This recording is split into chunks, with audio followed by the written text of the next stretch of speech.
Hola Gillo, muy buenos días. Buen día, estimado buen día. amigo, de nuevo en Charla de Amigos. Buenos ¿Qué días. número de programa es este, Gillo? ¿Alguno de esos? 20 y pico. 4 cifras. Wonderful Tropical, ¿no? ¡Qué Exacto. frío, por favor! Bueno, No, un momentito. nuevamente, sí. Vamos a agradecer a Dios que ha llovido y por lo menos hemos salido. Ha llovido. No digamos que el deseo de todo el mundo, pero ha caído un buen chaparrón. 35, 40, 45, 50. Es un numerito importante. Es una bendición volver a que nuestra pampa sea una pampa húmeda. Exactamente. Lejos de la sequía que nos azotó el año pasado. Bueno, nos vamos hacia nuestros anunciantes y enseguida empezamos el programa. ¿Cómo no? Con Ahí gusto. vamos. Enseguida Un venimos. placer. Estación de servicio El Acceso, de Potro Bragado Sociedad Anónima. Los mejores combustibles y lubricantes, gas envasado, leña, hielo y completo kiosco. Más de 60 años de experiencia. Acceso Juan Domingo Perón y maestros argentinos. En Organización del Vito, un equipo de competentes profesionales brindan rápidas soluciones a situaciones complejas relacionadas con seguros. Liderados por Antonio Pochi del Vito y su hija María Soledad, representantes exclusivos de Cooperación Seguros. Desde hace 37 años, la mejor atención personalizada a las 24 horas del día y respuestas inmediatas en el complejo mundo del seguro. Raúl Mendizábal y compañía Sociedad Anónima, 86 años acompañando al productor. En la actualidad, la firma realiza remates mensuales en forma presencial y por internet la cuarta semana de cada mes. Bosqueto es una empresa bragadense. Colchones, sillones, juegos de living, somiers, mesas y sillas, mantas. Visita nuestro salón de exposición y ventas en Ruta 5, kilómetro 210. Existe en la entrada de Bosqueto un mástil y en él la bandera, porque existe la convicción de que producir es ayudar a la patria. Leut, una empresa argentina que desarrolla todos los procesos de producción, partiendo desde la siembra de algodón hasta el producto terminado. 56 locales exclusivos en todo el país, más de 40.000 metros cuadrados de planta, más de 1.000 empleados le dan vida a la marca. Su estilo urbano expresa la unión entre comodidad, calidad, innovación y diseño, ofreciendo una gran variedad de prendas cómodas y versátiles.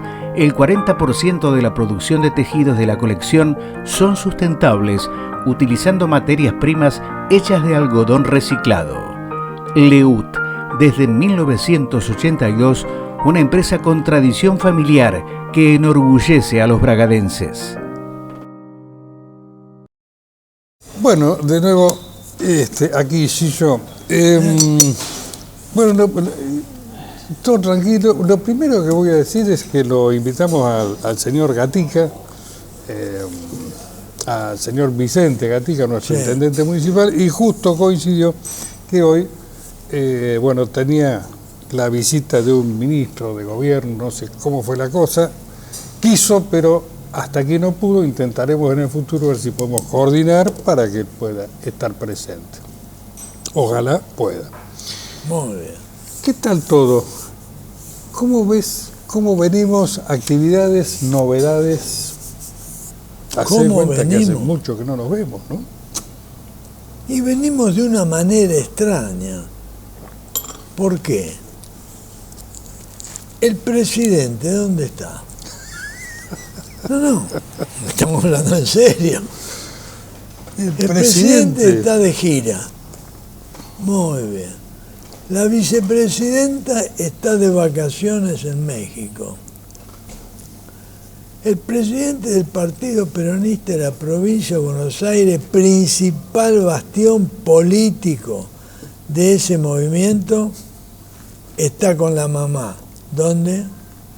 En México. Muy bien. Y mientras tanto está a cargo prácticamente del gobierno el señor Massa. El señor Massa que, digamos, pareciera que todos los días se contradice con lo que había anunciado.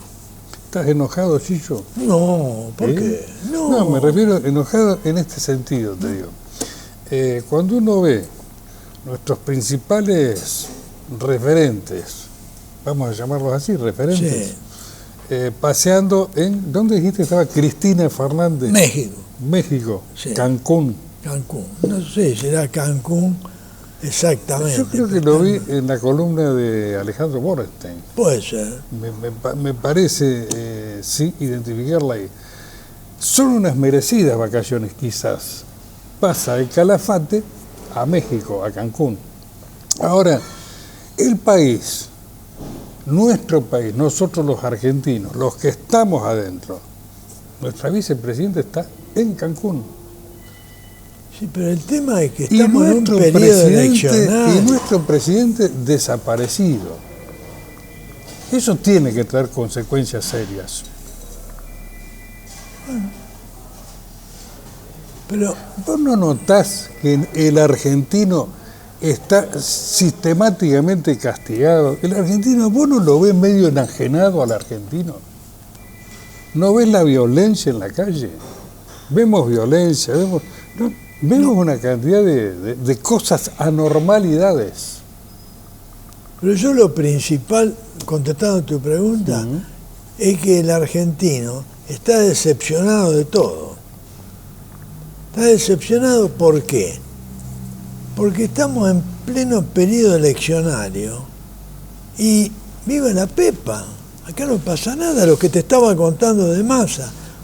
Massa dice, no hay que nombrar gente y nombró 800 personas. 800 personas. Él va a parar la inflación después que sea presidente, pero mientras ahora es ministro de Economía, le da la inflación, como aquel dicho de hace muchos años, como Salamanca al piano. Claro.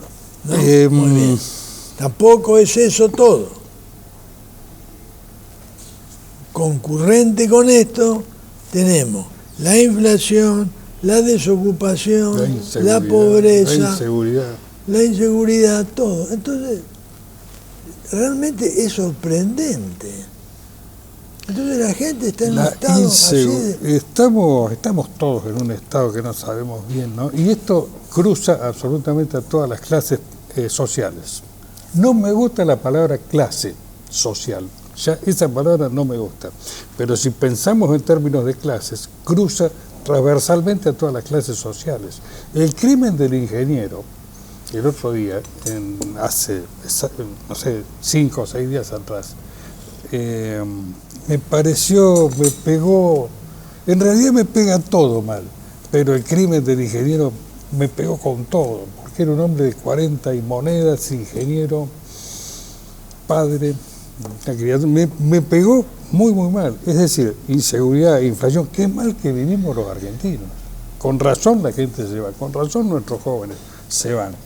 Entonces, bueno, es necesario decirlo. Yo no sé si es necesario decirlo, porque somos todos conscientes de esto, pero sin embargo, estaría bueno destacar de nuevo, como decíamos al principio, la responsabilidad de los dirigentes que frente a situaciones de crisis, de semejantes, y por la estamos pasando mal. Y Cancún, Cristina Fernández, ¿viste? Por otro ¿Dónde lado, está Alberto Fernández? Es nuestro presidente, la gente lo votó, mereceríamos que por lo menos esté, que se haga presente, que se haga responsable. Es decir, nosotros los argentinos tenemos que tener un poquito más, yo diría, de mirada crítica sobre todos nuestros dirigentes en todos los ámbitos, nacionales, provinciales y municipales.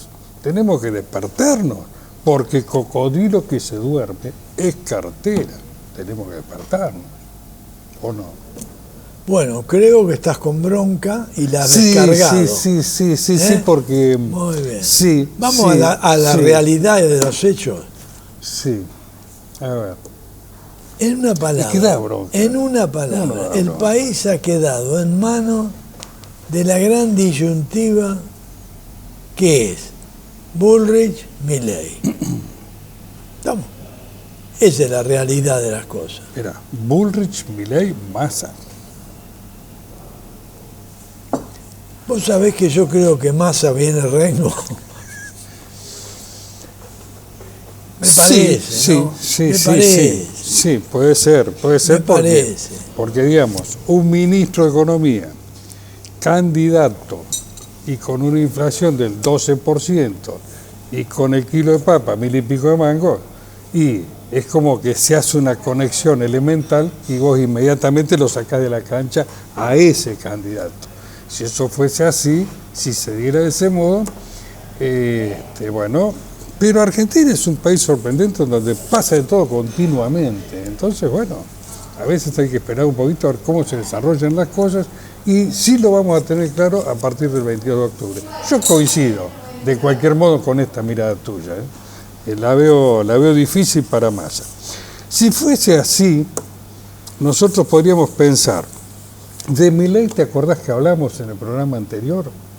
Estaría bueno hablar un poquito de la oposición, en particular de Juntos por el Cambio, y si hablamos de Juntos por el Cambio, estaría bueno hablar un poquito de Patricia Bullrich, es decir, cuáles son los pros y los contras que le vemos a esta candidata Patricia Bullrich. ¿Cómo lo ves vos, Gillo? ¿Cómo lo ves? ¿Cómo la ves a Pato Bullrich?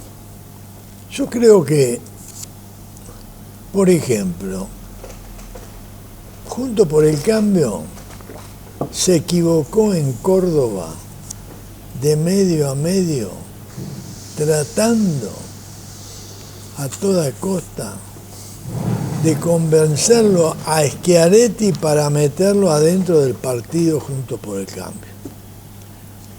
Eso lo hizo perder la posibilidad de ser candidato presidencial a Rodríguez Larreta.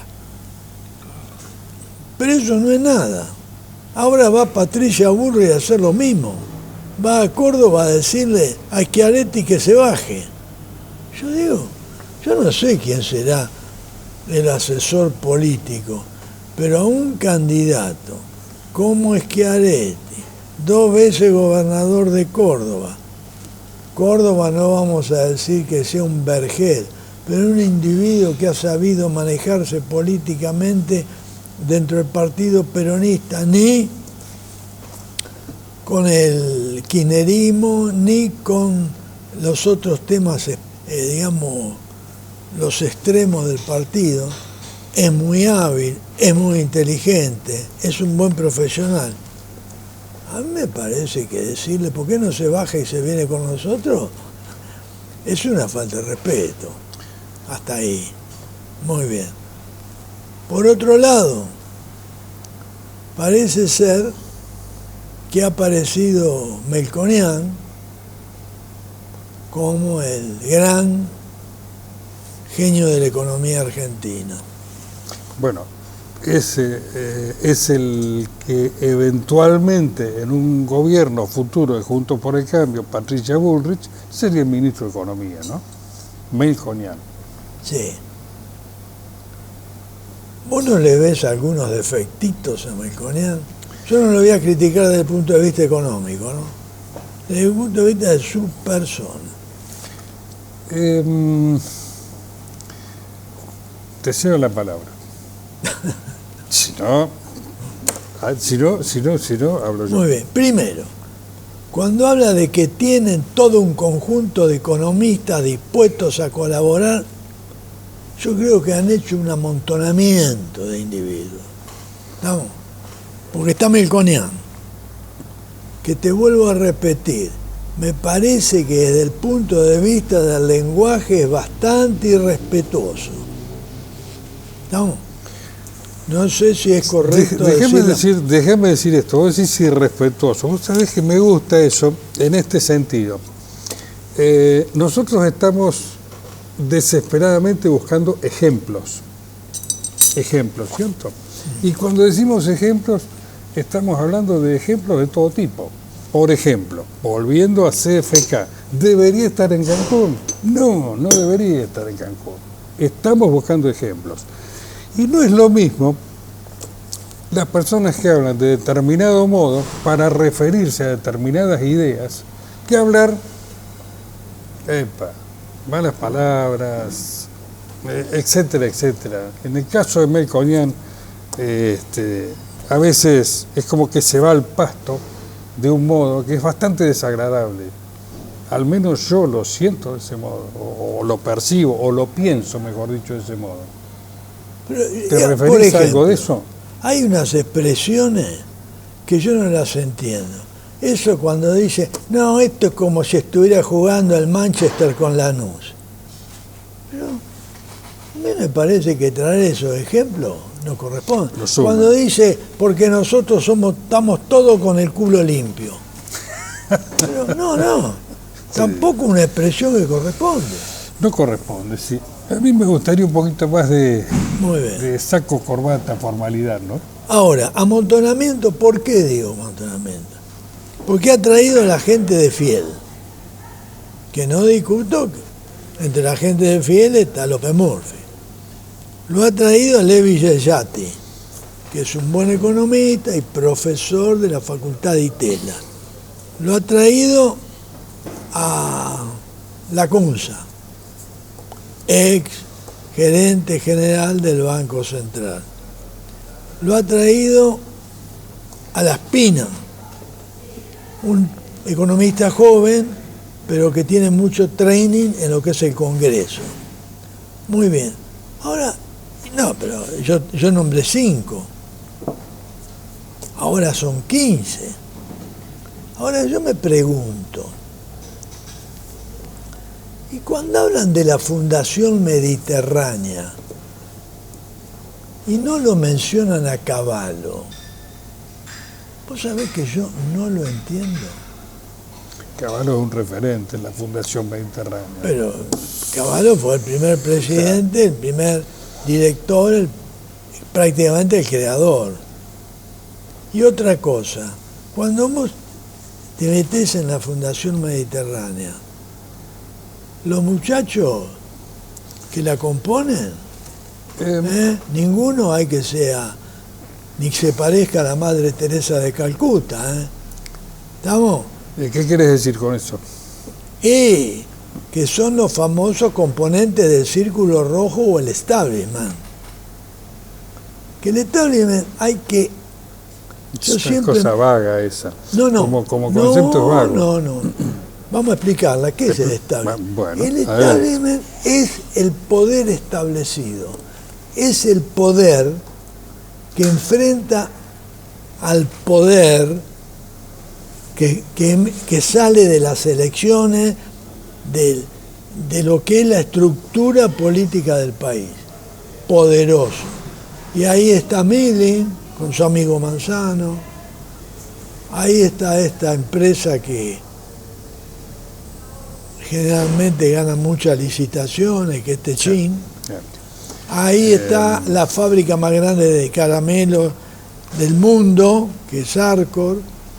Ahí está Arci, que es la cementera de mayor prestigio y con elementos... Fundación Mediterránea estamos hablando. Es decir, Fundación Mediterránea. Que es la cementera de Córdoba. Entonces... ¿Son empresarios prebendarios, en tu opinión? Mirá, si no son prebendarios... Pegan en el palo línea y adentro o afuera. Hablando de empresarios prebendarios, sí. ¿Te acordás de los famosos cuadernos de Centeno? Sí, claro, una vergüenza. Esa es la mayor vergüenza que hemos visto esta semana. ¿Vos sabés que parece que el juicio va a vía muerta? Sí, lo vi, y son las cosas que hacen que uno diga, la Argentina no es un país viable.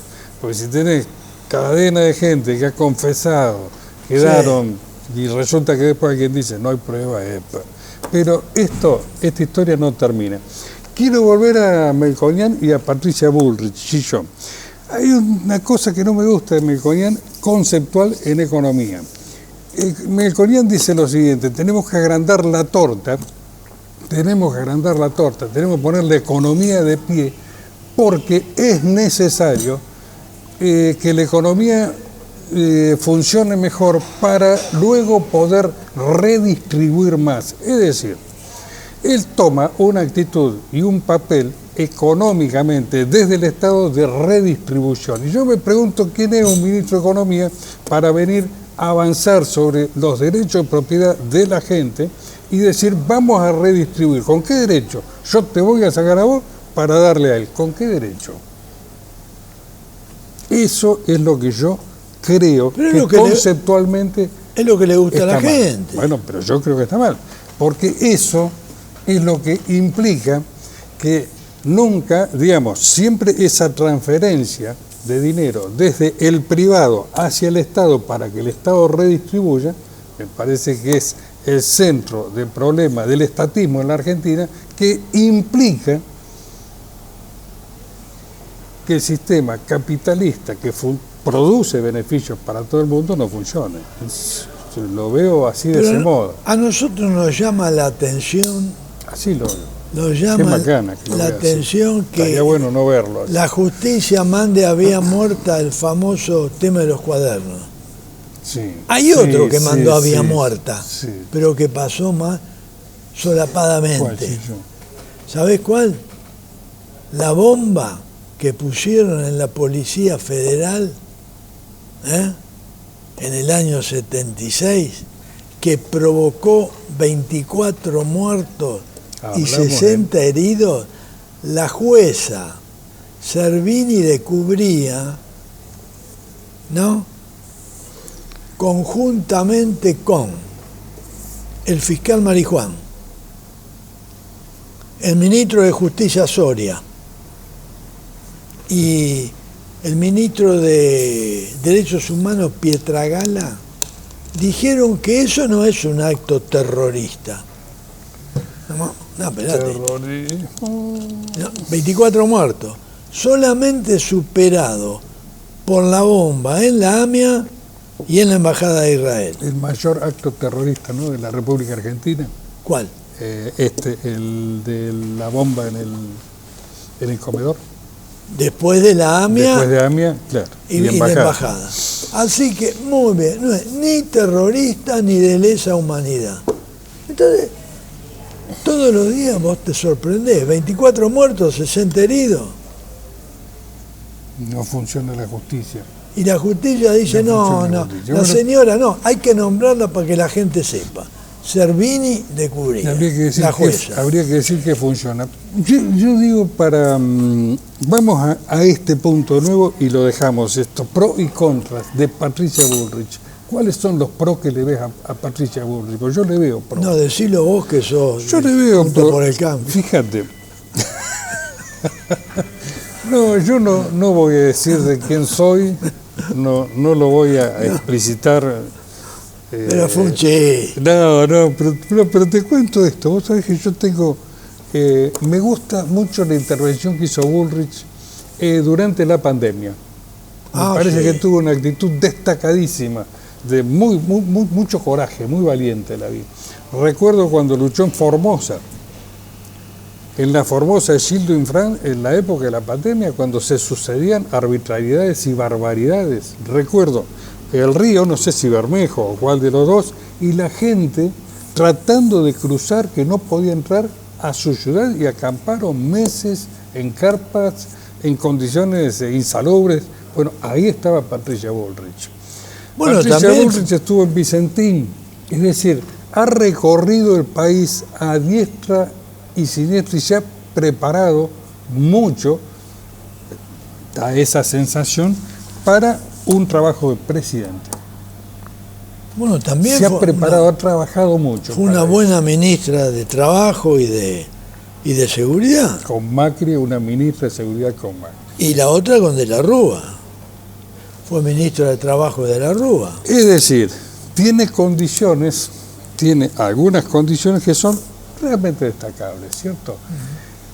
¿Cómo ves ese pasado juvenil de Patricia Bullrich? En la JP, en una época muy turbulenta, en donde hay quien dice, EPA estaba de tal modo, de tal otro. Sí, ¿Te parece importante o crees que evolucionó?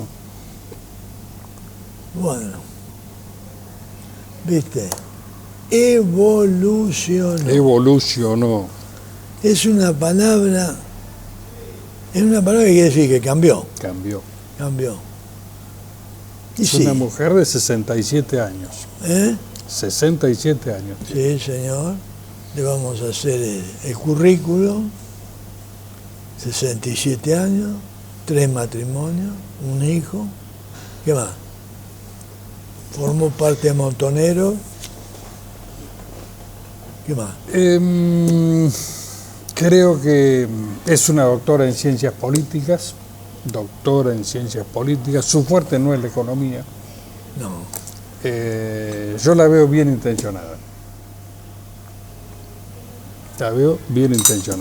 Y ahí se me Yo acaban no puedo decir nada. Se me acaban. Me molestó los otros días, sí, algo. A ver.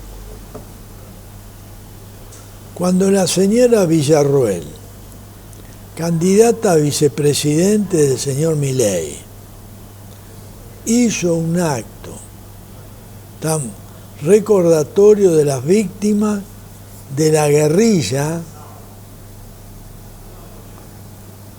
que vamos a dirigirnos a algo que es importante, que es la estadística. Hasta ahora, la estadística dice lo siguiente: guerrilleros muertos, casi 8.000. Miembros de las Fuerzas Armadas, civiles, de seguridad y demás, y políticos, muertos por la guerrilla, casi 18.000. Muy bien. Y la señora Bullrich, cuando le preguntaron, dijo, sí, es un tema importante, pero no prioritario. Bueno, me gusta tu opinión, la comparto. Acá yo tengo anotado esto. Sí, se produjo un acto de recordar, de reivindicación, ¿no? de las personas fallecidas por el accionar de las organizaciones armadas de la década del 70. Sigue siendo una herida abierta, me parece tremendamente injusto. Me parece que para entender la Villarroel hay que entender quién era el papá de Villarroel. Eso habla mucho de Villarroel. Y eso hay que decir que de Victoria Villarroel es hija de un padre que era teniente primero en el año 1975 y combatía en el operativo Independencia en Tucumán como instructor de comandos. Luego estuvo en las Malvinas bajo las órdenes de Rico, paracaidista. Y hay un dato que da el señor Pablo Sirven en un reportaje que hace, que en una oportunidad en el año 1973, este señor, el papá de teniente primero Villarroel, el papá de Victoria Villarroel, luego de una cirugía estaba en el comando de sanidad del ejército y es asaltado ese comando por una organización, no recuerdo si era ERP o Montoneros. Y en esa circunstancia, el papá, este hombre, es puesto de rodillas, manos con alambre, pies con alambre, es decir, es una familia que también ha vivido muy de cerca y ha sido víctima del accionar subversivo. Cuando yo lo veo de este modo, cuando a vos te ha sucedido eso, y lo has vivido en carne propia, porque ha sucedido con tu papá, entonces vos sentís una legítima indignación cuando decís cómo a nosotros, a nuestras víctimas, no se nos reconoce nada, y son 17.000. Es decir, la década del 70 sigue siendo una herida abierta, la entiendo a Villarroel, creo que no es negacionismo, creo que es un error hablar de negacionismo. El negacionismo estaría reivindicando el accionar de represivo de lo que fueron las dictaduras. Aquí no hay negacionismo, acá lo que hay es un intento de reconocimiento de las víctimas, así que yo creo que hay que darle la derecha a Villarroel, creo que tiene razón. ¿Sabe lo que me molesta? Que cuando la madre de Plaza de Mayo, la abuela de Plaza de Mayo, los derechos humanos y qué sé yo, hacen sus manifestaciones, nadie va a molestarlos. Claro, y acá hacen una manifestación por los caídos en la guerrilla, del otro lado iban todos, el Partido Obrero, las organizaciones de izquierda, la de los derechos humanos, la abuela de Plaza de Mayo, la madre, las tías, qué sé yo, los sobrinos, todo. ¿Está? Muy bien. Hemos sufrido mucho en la República Argentina, mucho. Y antes de despedirme de este tema, sí, hay algo que yo quiero recordar porque la gente se ha olvidado. La guerrilla tucumana, es decir, cuando los guerrilleros se hicieron cargo de Tucumán, la intención era declarar a Tucumán fuera del área de la República Argentina. ¿Estamos? Por eso le pidieron a las Naciones Unidas el reconocimiento de la independencia de Tucumán. Tengámoslo presente, ¿no? Porque después fue parte del ejército a pelear por las Malvinas. Sí, también vale la pena recordar, con respecto a lo que fue Tucumán, que en aquella oportunidad el gobierno era el gobierno de Estela Martínez de Perón y era un gobierno constitucional, no había situación de dictadura militar.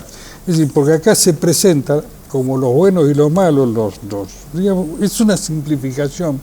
Y esto, nosotros hemos vivido la historia por las edades que tenemos. Yo tenía 15 años, en el año 1975. Yo no había llegado. Vos no habías llegado, ok. No. Vos no habías nacido, pero yo tenía 15 años. Y yo algo recuerdo. Es decir, no es que a mí me la tenga que contar, no me la tiene que contar un libro de historia. Tanto vos como yo somos testimonios vivos porque vivimos en esa época. Supimos lo que pasaba. No te olvides que Perón dio la orden de aniquilarlo. Ahora, es un tema que hay que tocarlo con Perón muchísima... de eso sabía, hay que reconocerle. Es un tema que hay que tocarlo con muchísima delicadeza porque es cierto que todos aquellos que han tenido la mala suerte de perder familiares, víctimas de cualquier lado, bueno, me parece que estaba bien en un punto aquel intento de reparación que hizo Menem cuando intentó, digamos, pacificar. Me parece que lo mejor sería pacificar. Ahora, la pregunta ¿es posible pacificar si no contamos la historia completa? Es difícil pacificar. ¿Sabés qué pasa? La teoría de gran parte del kirchnerismo es permanentemente tener un enemigo. Es el famoso libro de Lacroix, el filósofo francés, argentino, perdón, que vivía en Francia, parecido ¿viste? a toda esta izquierda coqueta que tenemos, que morirían en Cuba, pero vivirían en Nueva York. También. Este filósofo argentino, Lacroix, Ernesto, muy sí, bien. ¿Qué es lo que sí, proponía siempre?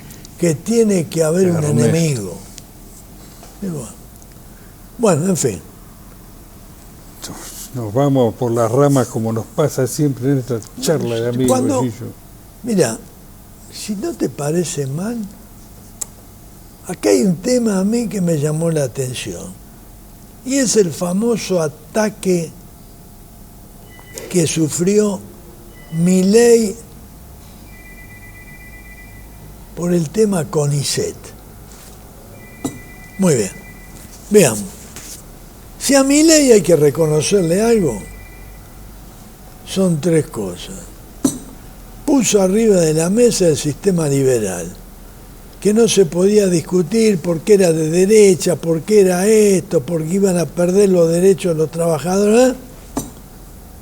Puso el sistema liberal arriba de la mesa.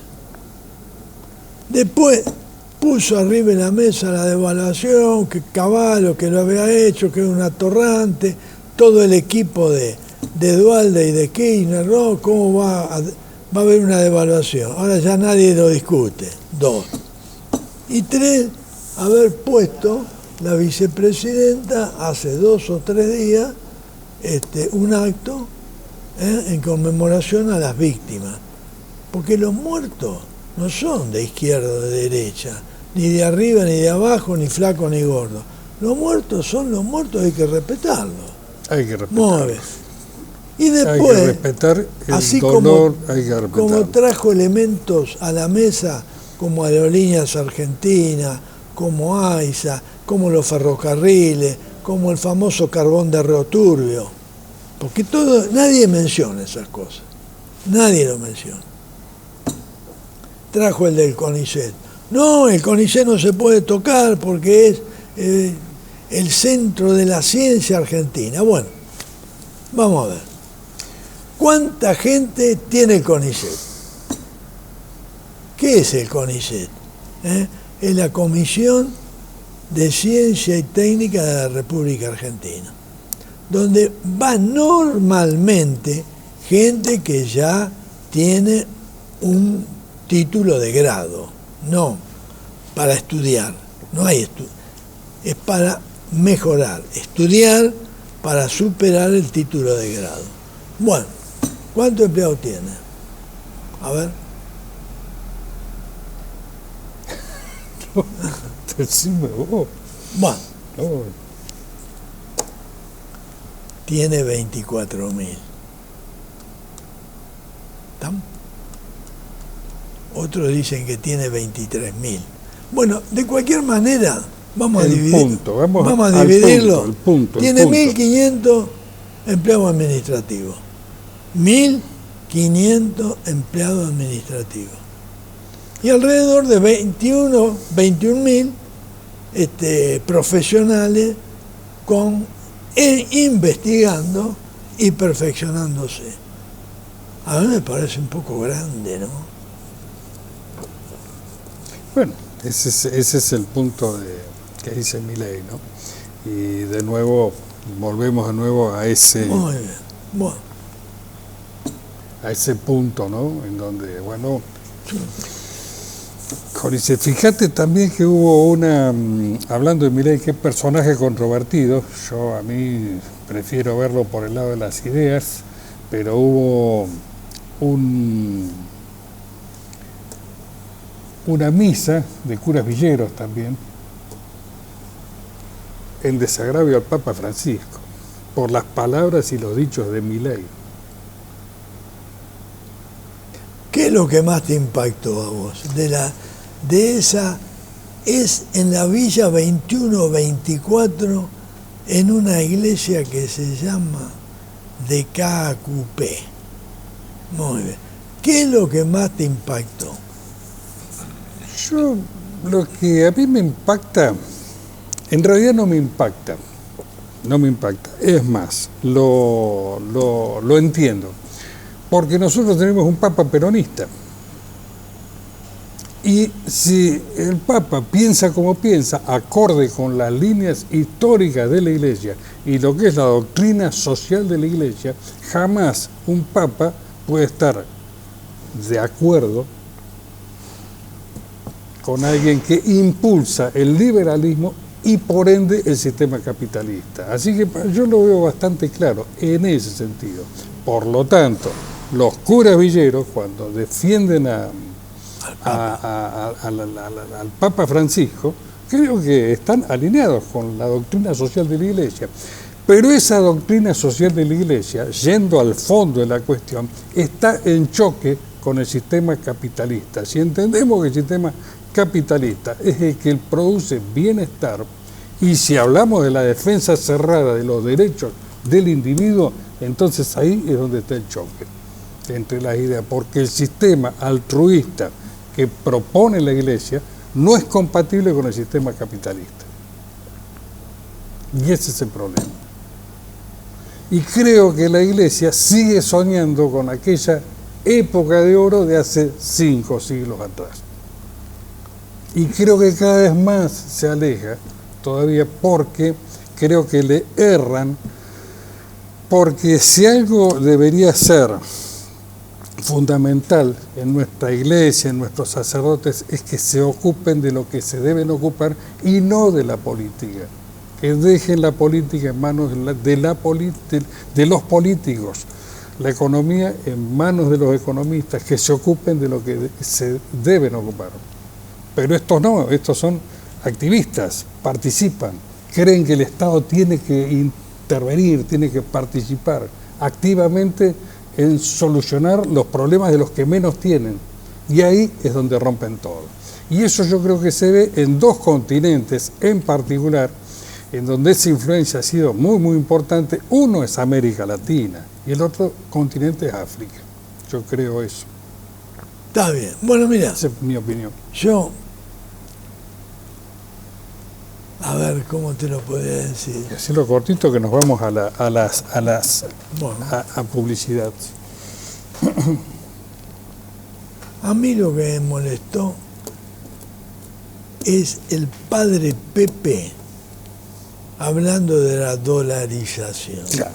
Claro. Bueno, está en línea ese ejemplo divino, porque escúchame, padre Pepe, ¿cómo hablando de la dolarización? No, está muy bueno eso. Mira, resumiste en 2 palabras, felicitaciones, y yo, lo que quise decir. Padre Pepe, no, la dolarización es para otra gente, estás para cosas más importantes. Exactamente. Enseguida venimos, nos vamos a una publicidad y enseguida venimos. LEUT, una empresa argentina que desarrolla todos los procesos de producción, partiendo desde la siembra de algodón hasta el producto terminado. 56 locales exclusivos en todo el país, más de 40.000 metros cuadrados de planta, más de 1.000 empleados le dan vida a la marca. Su estilo urbano expresa la unión entre comodidad, calidad, innovación y diseño, ofreciendo una gran variedad de prendas cómodas y versátiles. El 40% de la producción de tejidos de la colección son sustentables, utilizando materias primas hechas de algodón reciclado.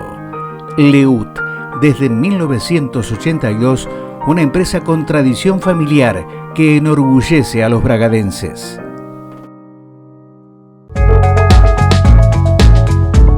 Bosqueto es una empresa bragadense.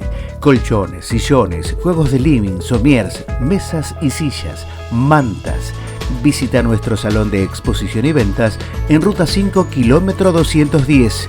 Existe en la entrada de Bosqueto un mástil y en él la bandera, porque existe la convicción de que producir es ayudar a la patria. Raúl Mendizábal y compañía, Sociedad Anónima. 86 años acompañando al productor.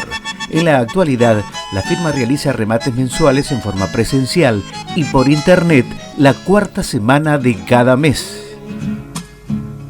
En Organización del Vito, un equipo de competentes profesionales brindan rápidas soluciones a situaciones complejas relacionadas con seguros. Liderados por Antonio Pochi del Vito y su hija María Soledad, representantes exclusivos de Cooperación Seguros. Desde hace 37 años, la mejor atención personalizada a las 24 horas del día y respuestas inmediatas en el complejo mundo del seguro. Estación de servicio El Acceso, de Potro Bragado, Sociedad Anónima. Los mejores combustibles y lubricantes, gas envasado, leña, hielo y completo kiosco. Más de 60 años de experiencia. Acceso Juan Domingo Perón y Maestros Argentinos. Bueno, volvemos entonces. Siempre, después de todo lo hablado, qué cosa, cómo nos entusiasmamos a veces hablando y nos olvidamos de los temas locales. Y dentro de los temas locales siempre mencionamos más o menos los mismos, ¿no? Sistema de estacionamiento medido, ese que a vos te gratifica, te gusta y te sienta bien. No, jamás en broma. Mira, fíjate lo que es esto. Las motos, sin patente, sin seguro, sin espejo, escape libre. Perros. Yo pensaba el otro día, con este tema de la castración, en un siglo se podrá terminar con los perros vagabundos. No sé.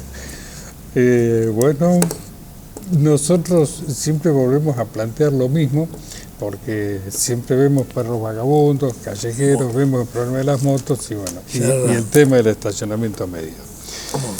¿Nos estamos yendo, Chicho? Nos estamos yendo. Yo, sabés que a veces encuentro videos, de esta vuelta encontré una frase muy cortita del Dante, que dice así, para compartir con todos: el infierno está reservado para aquellos que en tiempos de crisis se mantienen neutrales. Esa es la frase. Dicho por el Dante en el año 1275. Dante Alighieri es el autor de la Divina Comedia, y a mí me llama, ¿por qué lo digo? Porque hay un punto que me parece que es muy lindo reflexionarlo, que es el analfabeto político, que son esas personas que cuando uno las encuentra, dice, yo no me meto con la política, yo no sé de política.